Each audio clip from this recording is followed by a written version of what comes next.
Isn't inconsistency a form of consistency though? If you're consistently inconsistent. Wow, Wow. it's true.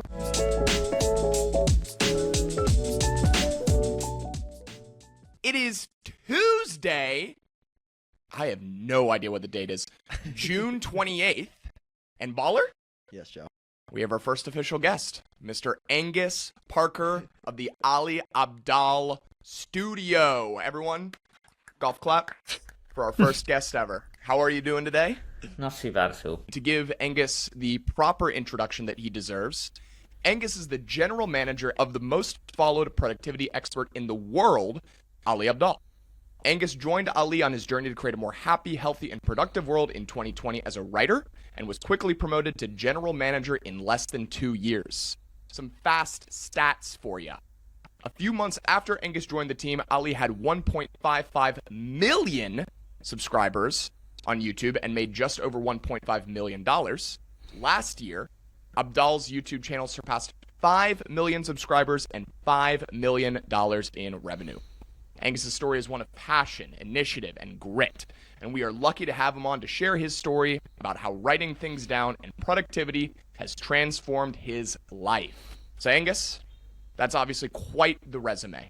Would you mind telling us a little bit about your journey as it relates to YouTube and Ali and productivity? Yeah, of course. So I graduated summer 2019. I did geography at Cambridge, and I was sort of thinking about going either into something policy related or broadcast journalism. I'd done a lot of broadcast journalism when I was at university, and I had master's offers to do both of those things, doing some freelance writing, also doing some freelance technology stuff. And then I emailed Ali in January 2020. I saw he'd been advertising for an editor about 3 months prior. Did he need any help with his writing? So I started off like 2 days a week, 3 days a week, and it very quickly went up to full time by kind of March, April. Then throughout the rest of 2020 was basically sort of the, I guess, generalist, helping out with editing, writing, the YouTube channel management. And then throughout 2021, we kind of grew from 4 to 19 people. And yeah, revenue last year was about $5.5 million, probably going to be about 6.2, 6.3 this year,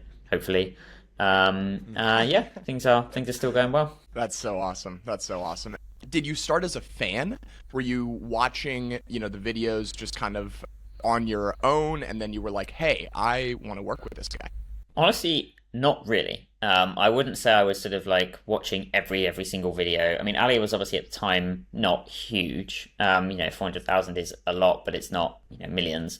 I'd seen a few of his videos in the past, especially around the studying stuff, and I had actually reached out to him like the year before, which I think helped on the cold email that I sent in January, because I just added to the thread because he had actually replied.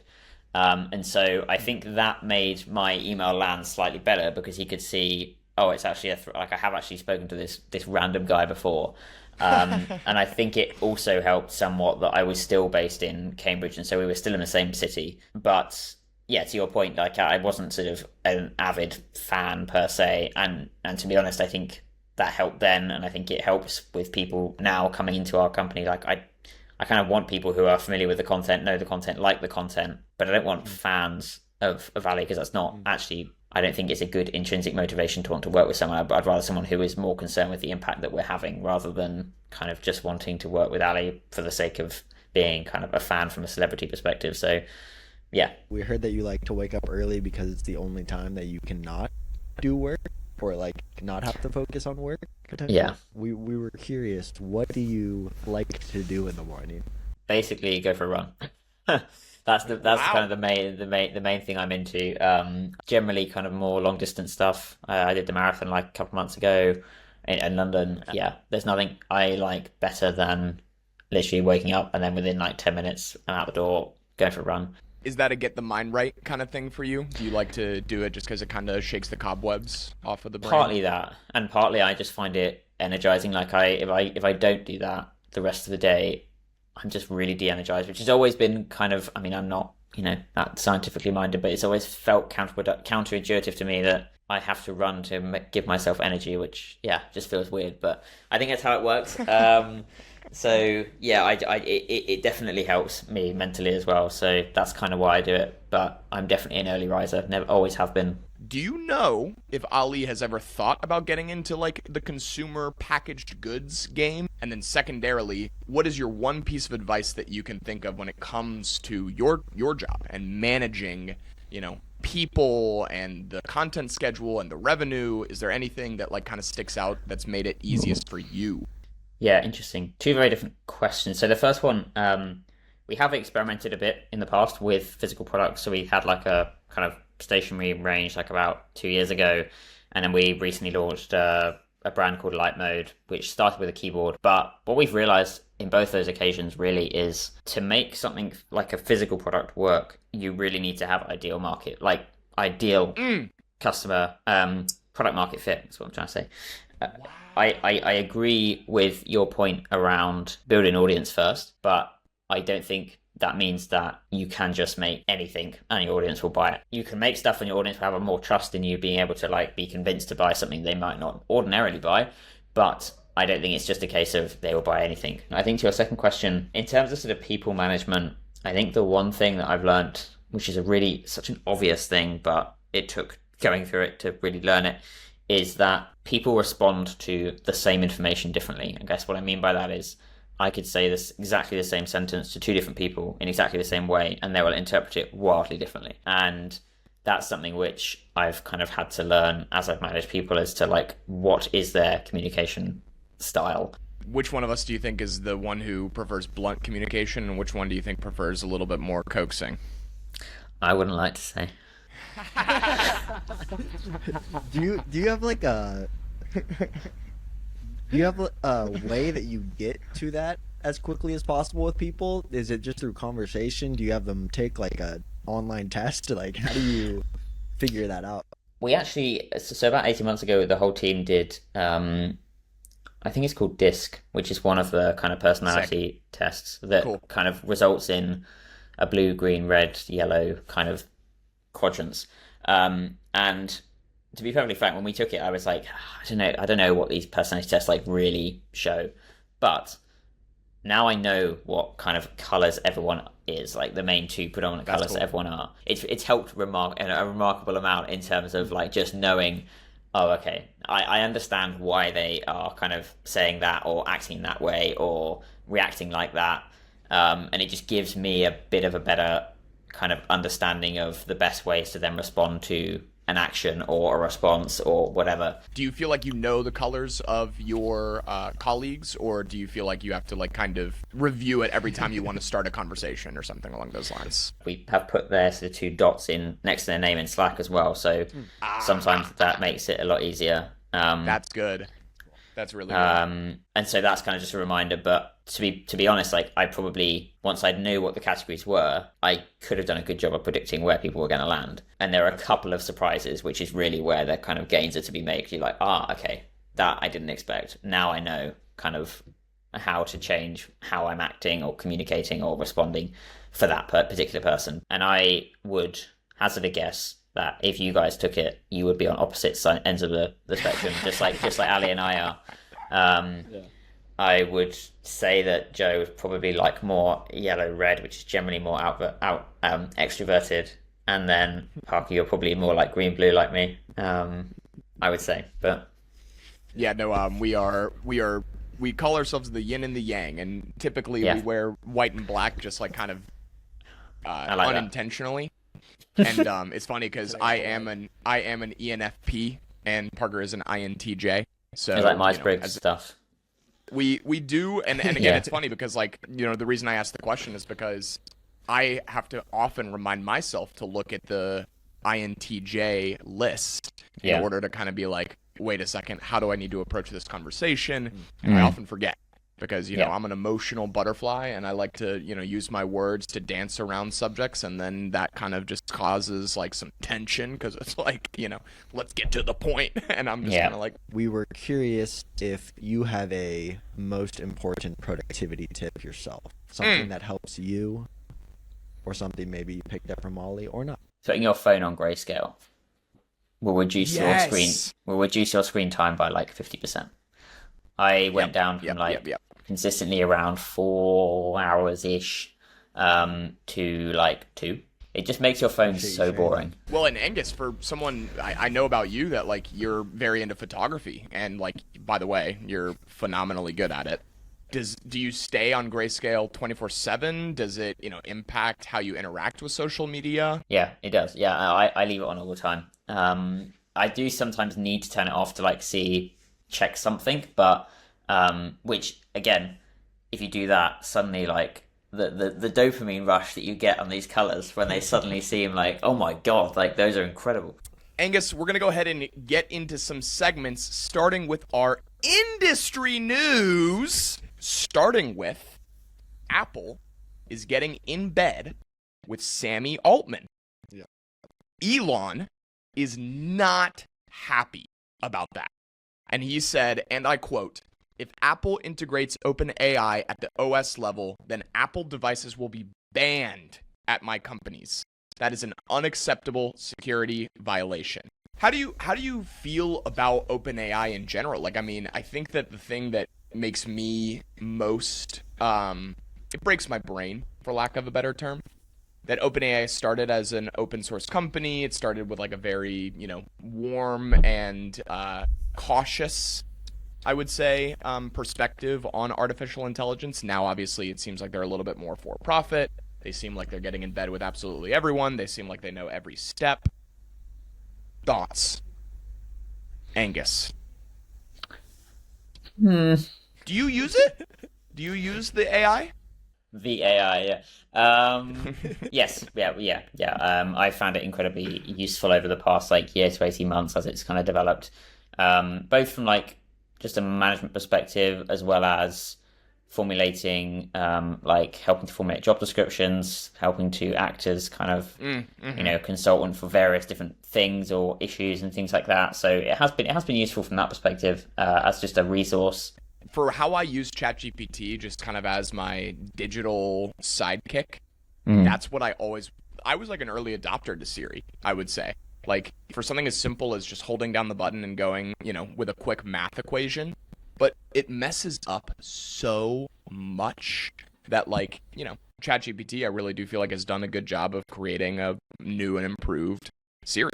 So, which also I was surprised to find out as of recently that Siri was an independent company of its own. Like, could you argue that Siri was an AI company before AI was cool? Yeah. People are asking.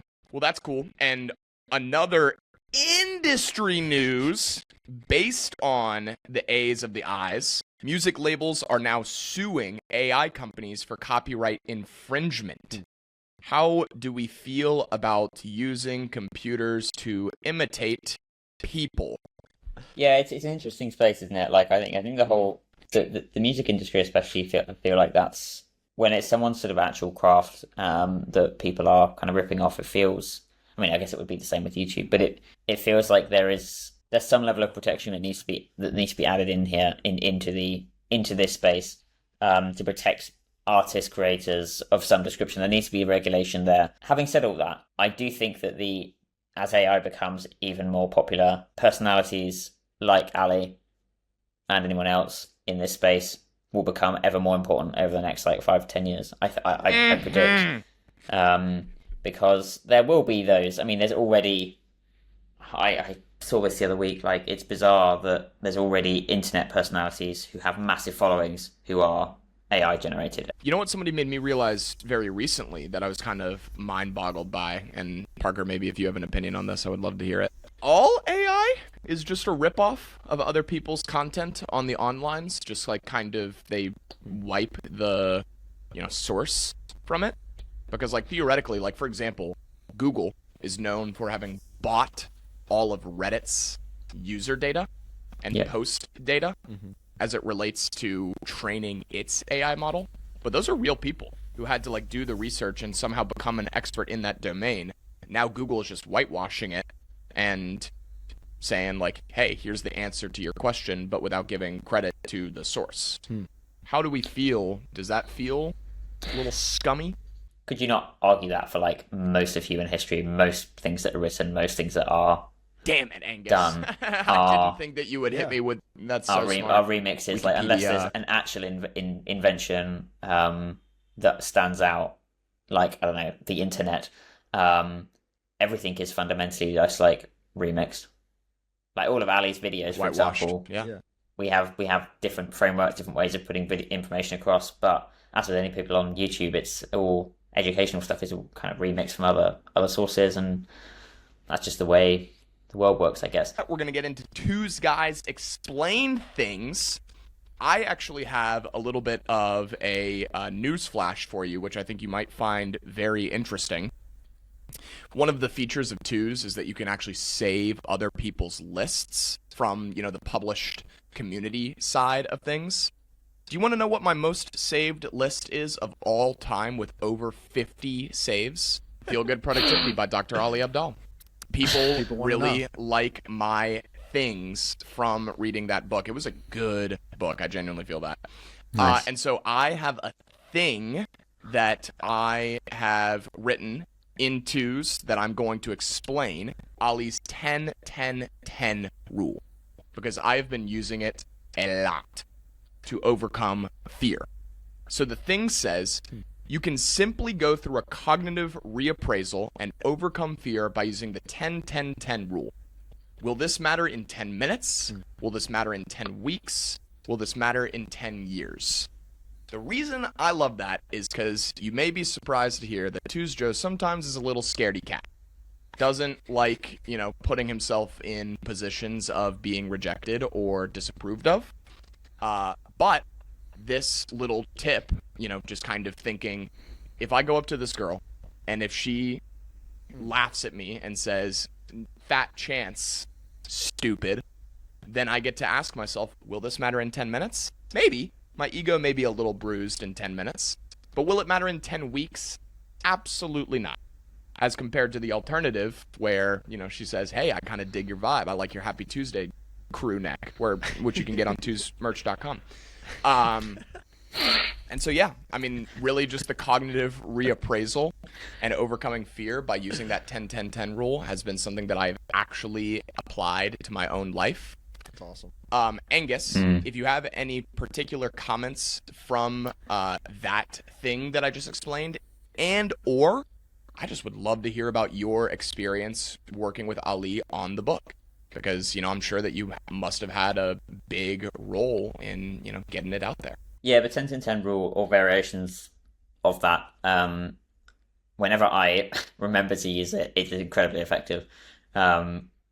I'm kind of the same, like the amount of kind of things that come up within the business, there's a degree of needing to take that perspective sometimes. It doesn't help with the book. Ali kind of got approached in middle of 2020, so when we were still very much a small team, and I've still got the Slack message that Ali sent me, being like, oh, we need to write a one-pager proposal. Can you turn the Skillshare course on productivity that we just released into a one-pager? So I've still got that. And it obviously kind of changed a lot over the 2 or 3 years since over that time. I was responsible for one of the experiment things that I came up with, the energy investment. No way! The energy investment portfolio thing was I'm going to claim that as my idea, which it was. But that made it into the book, so that's quite cool. That's super cool. Yeah. But aside from that, beyond proofreading and obviously keeping track of what was going on, didn't have too much involvement beyond the initial stage once we'd sort of hired a team and things like that. But yeah, it was a 3-year process, a long process. I don't know how you guys landed or how Ali landed on the idea of feel-good productivity, but I did. The theme of it, made me really, really happy and excited. I wrote down what he had reflected upon in the end of the book, which was these experiments aren't intended to overwhelm you. Just pick whichever, of them makes the most sense for you to integrate. And the idea of productivity is only going to be worthwhile if it feels good. So, for example, going back to that whole waking up early thing, I will say I have learned this little hack that I am excited to share with all of our followers. Shout out the, many thousands of people who watch this podcast and listen.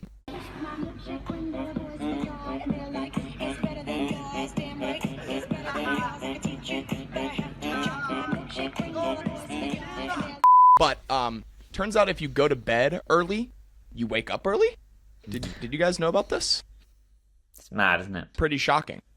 I mean, I was blown away. I went to bed at 11 p.m. the other night, and I woke up at 7, and I was like, whoa, that's a nice little change of pace. That's a nice little thing. Angus, what time are you going to bed on an average weeknight? About 10:30, and it doesn't vary any more than like 5 minutes either side of that, which is I think partly why I can wake up very early as well, because I just have such a consistent schedule. Yeah. Is that fairly... in bed to sleep? Yeah, and I'm asleep within like 5 minutes. Nice. Yeah. Because Wow. because I know that it's like, I think so consistent that the more consistent you are with the time you go to bed, the easier it is to fall asleep, because obviously like your body's just ready for it. Yeah, I have about as much consistency as a zigzag line. Like, sometimes it'll be 11 p.m., sometimes it'll be 4 a.m. It doesn't really make a whole lot of sense, but I actually have run into a situation where I'm afraid that I'm staying up so late that I'm going to run into Baller, who's like waking up in the morning. And so then that's happened before. It has happened. That was awkward. I was making pizza bagels. Isn't inconsistency a form of consistency though, if you're consistently inconsistent? Wow. It's true. Wow, that just felt like a warm hug of, consistently inconsistent. That is. All right, top 2's YouTube personalities. So your number 1 YouTube personality, and if you wouldn't mind also adding a little bit of color to that, why do you enjoy watching it? Do you find them fascinating? Whatever it may be. Interesting. I think it's very, very cliched and probably not that unexpected, but since he switched his content back to actually focusing on business stuff, Alex Hormozi's videos recently have just been like, ooh, value after value after value. Like I know the chap who is his YouTube producer or head of content, and the views and stuff per video have actually gone down, but I think the quality of audience he's probably getting has gone up in terms of the target, going back to that product market fit. For me, my number 1 YouTube personality is for mindless watching, and it is Mr. Cody Ko. Nice. He just makes these reaction videos for other people's YouTube videos, and they get millions of views. It's like watching a TV show or a movie with your homie. And like for me personally, I am a big, and God, this is probably the most embarrassing thing that I've ever confessed on the Two's Talk podcast. I'm a big movie talker. I like talking during movies and shows, and so Cody Ko does that for me. Really saying you're a big movie ruiner, basically, for anyone else watching. Hey, I said it wasn't going to be very, I didn't say that it was a very attractive quality. I'm a movie ruiner, man. I'm a movie ruiner. The movie theaters hate him. It's the worst. Baller, your number 1 YouTube personality. My number 1 is a guy named Greg Doucette. Joe's heard me talk about him, but he's like a bodybuilder guy, health guy. He makes a lot of different types of content, but I like the more health content. He's intense. I love that about him. Yeah. He's high-pitched voice, a lot of energy. Yeah. It's practically a workout for him, but yeah. I like his advice, good advice. He cuts through a lot of the BS in health and fitness and all that kind of stuff, so I admire him. I like that a lot. And your number 2's? My number 2's is actually one of my friend's fathers, named Sam the Cooking Guy. He is a cooking show. That's he makes sick. Really good-looking food. I have never made anything he's ever made, but I like his vibe. Can we do a cooking show?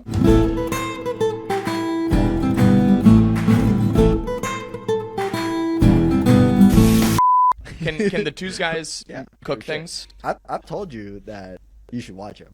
I need to get on that. I'm telling you guys, like I used to go to Netflix, Hulu, or Peacock when it comes to like my dinner content, because obviously everybody needs content while they eat dinner.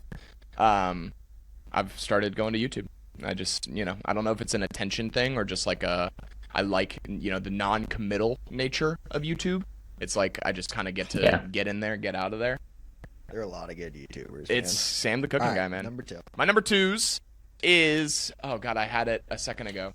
Oh yeah, I mean, I don't know if this counts, but it's the one that I've stuck with for the longest period of time.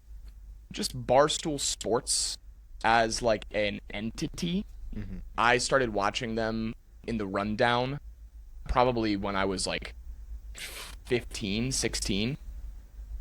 And it's just been growing ever since. Like I've seen every element of like their move to New York and now their move to Chicago. It's just normal guys talking about normal stuff, and for that I really, really enjoy it. Easy watch. Angus, bring us home your number 2's favorite YouTube personality. One that I watch more for like entertainment, which I think is always funny, is a channel associated with Morning Brew, actually called Good Work, with a guy called Sick. Dan Tomey. It's just very, very funny. It's kind of a very satirical look at a particular subject matter. It's worth going to check out. He kind of acts as sort of an old school reporter, but it's good. It's good comedy. I like that name for it too. Good Work. That's a funny like double entendre. That is another amazing episode of Two's Talk. Angus Parker, we are so unbelievably appreciative of your time, expertise, and willingness to be our first official guest of the pod. Obviously, if you would like to support the fellas, feel free to leave a like and a comment on this video. Let us know what your favorite part was. Let us know if you have any particular questions for Angus, and we'll be more than happy to include them in next episode. But yeah, Angus, any closing remarks? I mean, once again, thank you again for joining us on this escapade. No, it's been good. It's been good. Thank you very much for having me. Of course. And until next time, Two's out. Two's out. I guess I just double twos. Double twos.